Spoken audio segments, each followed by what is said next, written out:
So what about a balanced budget amendment? It is a bad idea. Well-intentioned and appealing, but it won't work, and it is the wrong approach to the basic problem. You sound different.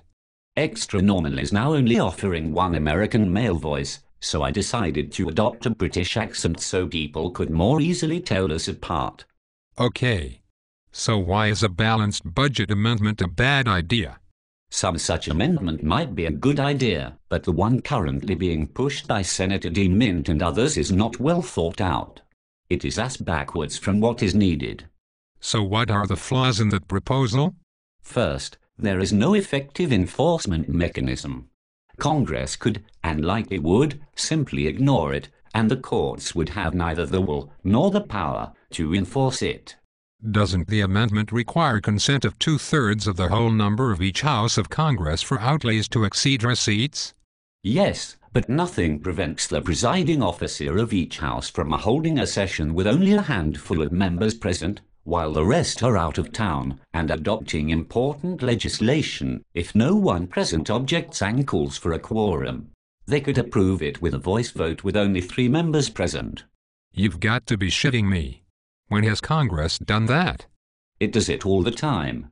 It has done that with some gun control legislation, passed without a quorum and without objection, although in one case a call for a roll call vote was ignored by the chair. The fix was in. How can Congress get away with that? A quorum is presumed unless a member objects that a quorum is absent. Without objection, Congress passes a lot of legislation. Aren't they afraid the voters will turn them out in the next election? They expect the voters not to know or remember, or elect them for other reasons. A 2/3 vote might be needed for something in Congress, but on election day the candidate getting the most votes wins, and not many people vote. Couldn't somebody sue if Congress did that? The balanced budget amendment now proposed provides for no judicial remedy. Without that, courts would either deny standing to the plaintiff or rule it is a political question beyond their jurisdiction. Is anything else wrong with the balanced budget amendment proposed?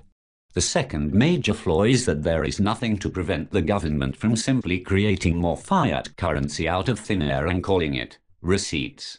Nothing is accomplished without eliminating fiat currency. If that is done, the rest takes care of itself. If it is not, then balancing the budget is a delusion. Is there anything else? It should be a concurrent resolution, not a joint resolution. Constitutional amendments need only be proposed by a 2/3 vote of both houses of Congress. They do not need the signature of the President, as a joint resolution does. A measure adopted by both houses that does not need the signature of the President is a concurrent resolution. This may seem to be a quibble, but members of Congress should know better if they are serious about the matter. Perhaps they want to put the President on the spot when he vetoes it. Yes, and that makes it political grandstanding rather than statesmanship. So is there a better amendment we should push? Yes, but the proper kind of amendment would do away with fiat currency. How might that read?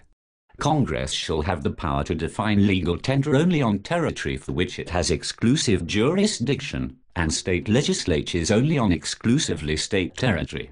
Neither Congress nor the states may make anything legal tender that does not consist of, or is backed by, gold, silver, or energy, nor use anything but legal tender to pay its debts, or accept anything but legal tender for the payment of taxes. Wow. Could we do that? Not unless most of the leading nations joined us in doing the same thing. Fiat currency drives hard currency out of circulation. It is called Gresham's Law. I noticed that you added energy to gold and silver. Yes, there is no longer enough gold or silver to back national currencies, but the supply of energy tracks economic growth. The cost of most things is the cost of the energy that went into making and delivering them. Could we get the nations of the world to go along with this? Probably not until after national fiat currencies collapse. They wouldn't have the political will before that happens. So the rest of us have to suffer because they don't have the political will to do the right thing? Yes, that has been the history of humanity. But at least we can try to have a solution ready when they are ready to consider it. I think I am going to try to find a place to hide in the woods. Lots of luck with that. The woods are crowded with people, hunted out, and it's not easy to make a living there. Expect a rough ride. Well, I'm not people. I'm a dog. So maybe I can hunt rabbits or squirrels. You're too old and fat for that.